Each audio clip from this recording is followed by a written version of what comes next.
Is the future electric? We're about to find out. Welcome to another episode of The Good, Bad, and Ugly of Business. I'm your host, Catryn Becker. On this podcast, we talk to all sorts of successful entrepreneurs, business owners, celebrities, because we want to learn what they have learned that made them so successful. Because we understand that we can learn from someone's success, but we can learn a whole lot more through their failure. Because while a smart person learns from their mistakes, a genius learns from the mistakes of others. So we love to go deep and learn it all. And with me today, I have Diana Cwick, who is with a company, a startup out of Houston called REVS. And we're going to get into what REVS stands for, but it's going to be a juicy conversation full of shocking insights. And I can't wait to lead you through it. So Diana, welcome to the show. Thank you so much for having me, Catryn. I'm really excited. I am excited to have you. So Diana and I met at an event local to Houston a couple of weeks ago and started chatting about what she does. And I'll let you tell me about it, and then we'll go from there. So what is REVS? What do you do? So REVS stands for Refuel Electric Vehicle Solutions, and we do all things EV charging. We are a startup, and we were founded by David Aronson, who has over 40 years of multifamily experience in the multifamily industry, and Scott Wise, who was with Greystar and also has probably 40 years of experience as well. So we are very much in the multifamily niche, and we install, manage, and revenue share EV charging stations into multifamily apartment complexes nationwide. That is pretty exciting because the EV revolution, if we can call it that, is definitely here. And a few episodes ago, we had a gentleman who is very anti-EV. When we met and we talked about it, I said, hey, I want to give someone the opportunity to come on and tell us a little bit more about why EV and give the counterpoints kind of opinion there so that we have a kind of balanced and fair look at both sides of it. So tell me a little bit more about the business model of EV and why you chose to be part of it. So I love that you wanted to contrast with a fella who was pro oil and gas.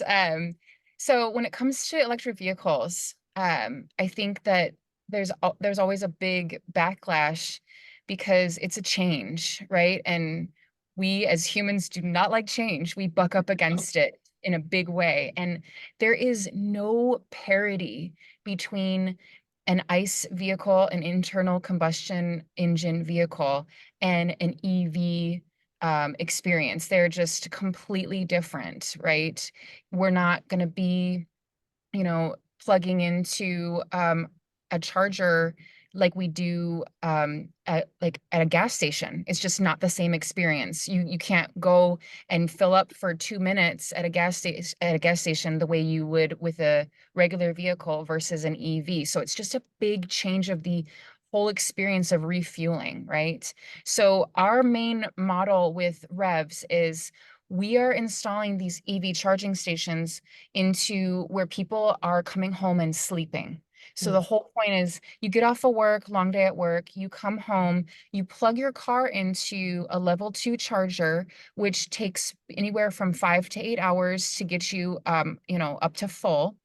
And you go home, you go to bed, you wake up, you're fully charged, right? So you never have to go to a gas station, right? So it's just a completely different experience. And there is a massive need right now for apartments or really just any living space where it comes to you want to charge at home. You don't want to go to these. I mean, you can go to these DC fast chargers where it takes maybe a half an hour, 30 minutes to fill up, right?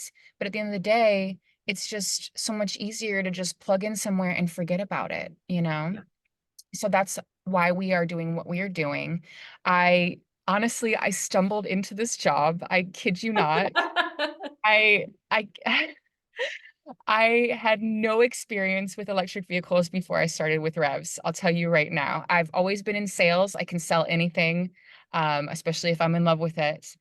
But I met the CEO, David, at a conference here in Houston that I went to because Gwyneth Paltrow was speaking and I had to be there. I said, I will do anything to see this woman, and I ran into him during the networking part. He told me what he was up to, and I said, I like this. Are you looking for people? And it came to be. It was amazing. He took a chance on me, and I've been cutting my teeth on all things EV for the past year and a half, learning amperage and range and everything that goes along with EV and the EV industry. So it's been pretty whirlwind ride. Okay, well that's a great segue. I'd love to know like what's the biggest kind of aha or misconception that you had that you've learned since starting? Regarding EVs and the electric. Sure. Yeah. um, I think that hmm, I think that when it comes to EVs, I did not realize how polarizing the topic is. Going back to, you said you had a fellow who was just not into, like, very against and very pro, gas. I did not realize people felt so strongly, and that I knew that there was some political, push on things, but the polarization has been insane to watch on Mm. the internet, those stories that come out, the way people speak about it. Even, bless her heart, I love my mother, but I'll tell you what, when I told her I wanted to get an EV, she said, over my dead body will I ever have an electric vehicle. I will hoard gas, in the back of my backyard, like, she's felt so strongly. And I think that it's concerning because at the end of the day, it's not about pushing any agenda. It comes down to, we're trying to do something for the planet, for the environment. We're trying to put good out into the world, right? It's, if we could all just get on the same page regarding that, and maybe take away the political views and, whatever else, people are getting upset about, I think that it would just be so much better overall. I agree with you that it'd be lovely if we can get on the same page. But when I think about even like, the world as like the macrocosm, thinking about it even as a microcosm, like when we share space, even in a much smaller, there's always the people that leave the dishes in the sink. You know what I mean? You know what I'm saying? Like it's like this underlying thing of they don't see it as an issue, I guess. I don't know. That was Mm. just the image that popped into my head of when you said, can we get on the same page? I'm like, we can't even get everyone to load the dishwasher. I love that analogy. That is so true. Yeah. I mean, so I guess it comes down to just meeting people where they're at. If people are bringing hatred and trying to tear things down, just shaking it off and continuing to, support your own mission and just moving forward, and collaborating with like-minded folks that genuinely have a positive goal at the end, that want to see, good be done. I think that's all we can do, right? Yeah, that's all. I mean, it's strange to me because when I, around other people and we just all assume that other people are like us. And it's not until we start interacting more that we realize like, oh, there's differences here or there. And so I just always think people want to do what's right until I start seeing people not do what's right. And it's like, oh, but that never occurred to me. I didn't even realize that someone would go that way. But this is the good, bad, and the ugly. So there is an ugly question that I would like to ask, especially for those here in Texas that are listening. A couple of years ago, we had the Snowmageddon. Texas doesn't get a lot of snow, and it put a huge strain on the electric grid for the state of Texas. And they were saying, hey guys, we were almost on the brink of like the entire state being in the dark. How do we, how can we think about adding in these electric vehicles to a grid that couldn't sustain just our regular usage? That's a great question. Yes, I get this a lot, and I've watched my CEO get this question a lot. I remember when that went down, and it was extremely worrisome. And I know I was very lucky. I was only without power for, I think, maybe three days, but some folks didn't have power for much longer, and it was it was bad. It's really bad.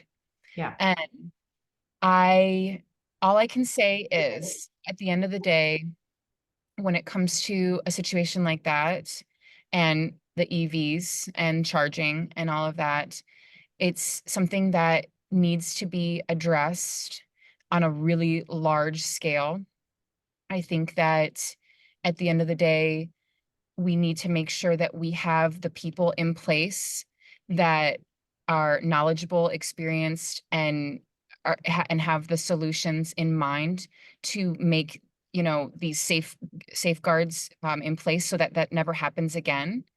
And keep in mind with the electric vehicles that are being added, over the next 5, 10 years, it's a big monster to kind of, attack. But at the end of the day, billions of dollars are being allocated to electric vehicle infrastructure. Billions. And I definitely believe that if we can put a man on the moon, then I think that we can tackle the grid and figure out a way to safeguard it from having something like that happen again. I don't know how. I don't have like a planned out strategy solution, but I do know that if we have enough folks that are trying to make the EV thing happen and put in the infrastructure to make it happen, we will find a way. 110%. Um, I think, I mean, I know from my time, I was an environmental engineer for 20 years. And right. So so, cool. yeah, and because I do believe in helping the planet and making the world a better place. And there are there are definitely ways for innovation that sometimes don't get moving, don't get the attention that they need to move forward to go forward and to see what kind of innovation is there and to have and a lot of it comes down to politics, unfortunately. So it would be lovely if we could live in a world where this kind of research and innovation could happen in a vacuum from those kind of things and not be touched by it. You know what? Anything is possible. I I might be speaking very idealistically at this moment, but I have faith in the coming generations.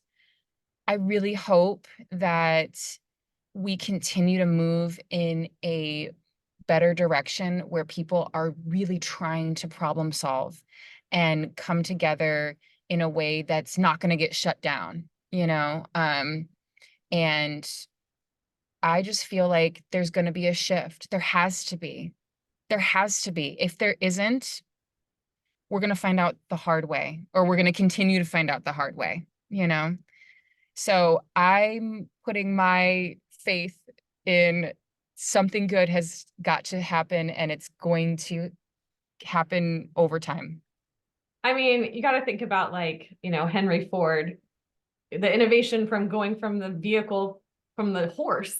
Horse and That carriage. was a huge change, and now we can't imagine living with a horse and carriage. So, yes, change is hard, but we've done hard things and we'll continue to. I think about COVID and what a change that was for everyone. Nobody would have voluntarily gone through that, but yet we were kind of all in that together. 100%. And that brings me, I was telling you before we started about this LinkedIn post that I crafted and I was so excited about. So I'm going to touch base just because you set it up so perfectly. When it comes to things like the iPhone, okay, if you can bring yourself back to 1997, okay. Um, Long time ago. I know. But look at 1997. Everyone had or many people had Blackberries and Nokia phones with these physical buttons on these phones. That was the norm. We all had physical touch buttons. Okay.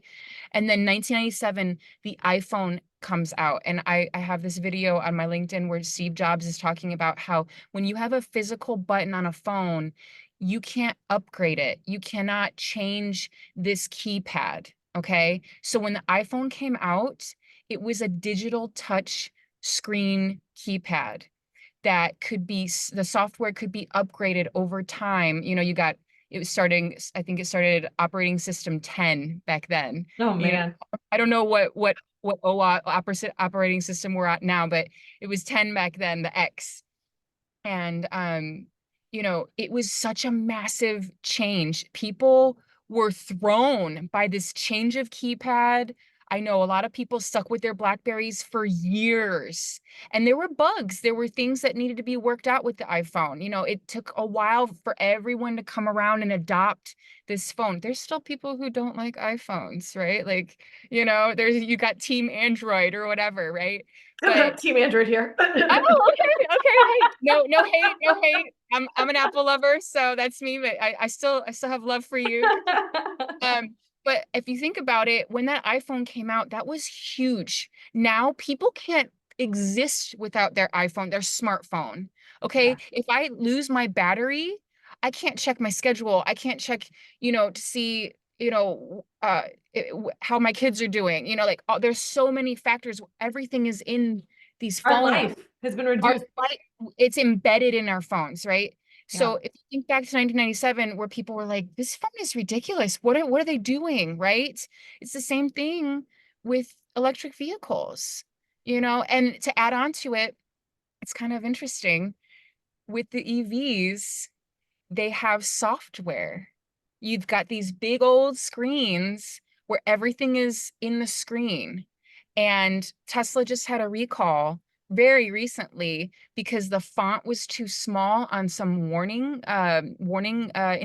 instructions. Yeah. And instead of having to take schedule a time at the dealership, take off time maybe from work, all of the things that happen with a recall, right? It's just a simple software upgrade, just like when we have our cell phone, you just, upgrade available. So these EVs are completely different from a regular gas vehicle. But at the same time, there are a lot of advantages. There's a lot of pluses, so, but it's different and people get rubbed weird by different, so. My very first boss told me a story of he remembers when email came into his company and they went around and they were asking people like, would you like an email? And he said, no, why would I want that? Oh my gosh. I know, because we didn't know. Yeah, we didn't know. We didn't know. And we've learned so much and changed so much in that time. So it's, yes, I can see both sides of the argument, which is why I'm so grateful to have you on here to have both sides to it, because there are so many sides to life and we're so quick to hear one side and say, yes, I hear some truth to that and that resonates with me. So I mean, come on, let's be honest. We don't take the time to do half the things that we should be doing for ourselves. So taking the time to hear the other side of the argument rarely happens.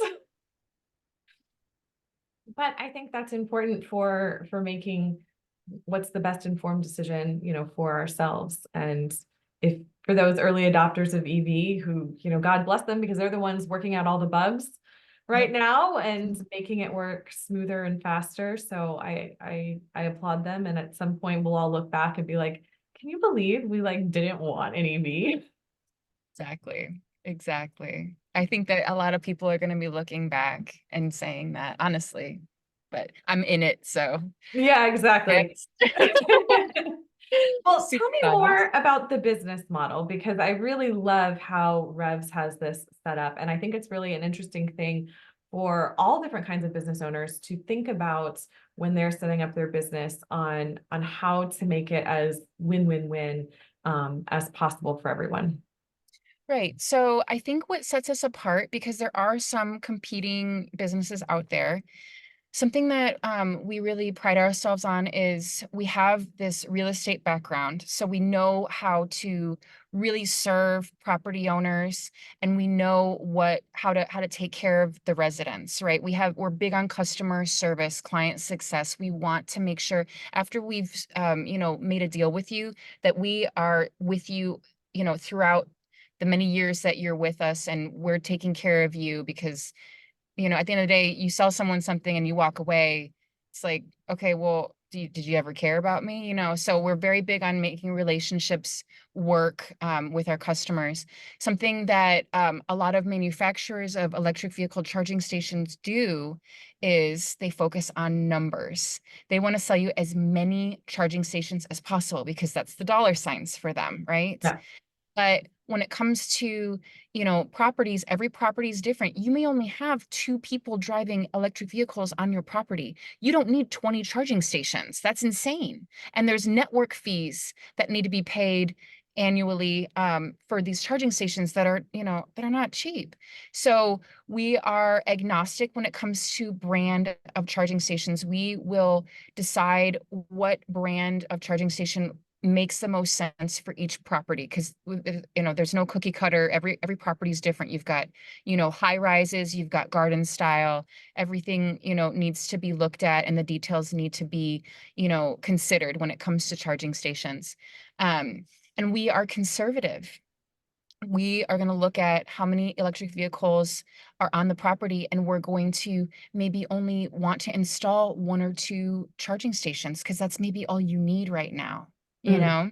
And we also have to look at how much electricity, going back to the grid, how much electricity is available on the property. You may only have so much, and we have worked with electric companies like CenterPoint, and they sometimes will come in and they will give extra energy to a property because it's a win-win for them, Sure. so there's a lot of different factors that go into installing these stations.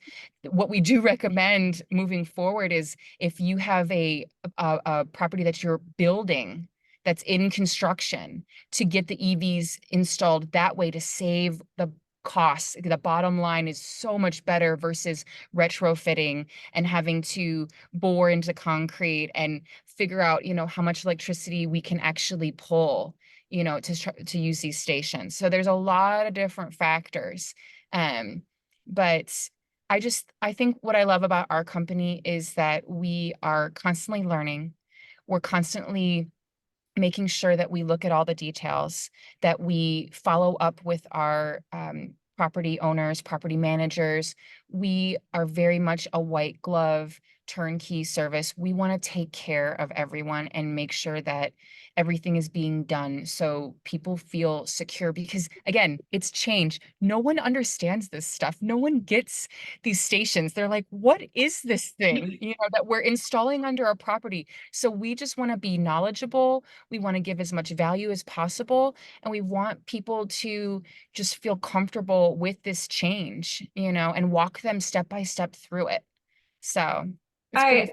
I I love that, but the one question that really comes to mind is, I completely understand the idea of working with the developers on the front end to make sure they're in there, but then you don't necessarily know how many EVs are going to be there. So how do you plan for that without knowing those numbers ahead of time? Right. So we actually have a completely dedicated person on our team who is pre-construction. He's our guy. So whenever I have a project with a developer, architect, construction, you name it, whatever, I loop him in and I have him come talk about running conduit. There's a thing called EV ready, meaning where you will set everything up, run the conduit, run the wiring, get everything set up, and then just leave that space empty for when you want to install another station. So there is such a thing as preparing for the future and not necessarily installing the station right then and there because maybe you don't need it yet, Mm. especially if it's a brand new property. But we do believe in getting things EV ready. So we may say, just to start, we're only going to maybe install two stations because we don't know what things are going to look like because the property's not even, leased up yet, right? But we may say, let's go ahead and get, these other 5, 6, 7 parking spaces EV ready and run all of the conduit and have all of the energy and the panels and the breaker and have everything ready to go for when you're ready to add more stations. Mm. And we kind of look at that and plan ahead. So that way, when it does come time, you have what you need. So I appreciate that, Diana. And I got one last question for you. And that is, kind of going back to the things that, people don't understand and people kind of shut down when they don't understand. And so what sort of activities and things are you as a company, you personally or as a company, doing to help market it and educate your target audience? Because I think that's something that's applicable to so many people in business, especially like how do you get your information out there? And now when you're dealing with something that is controversial, you're here based in Houston where there's a ton of oil and gas and very like historical oil and gas. Like there are oil and gas families. So how does that all work?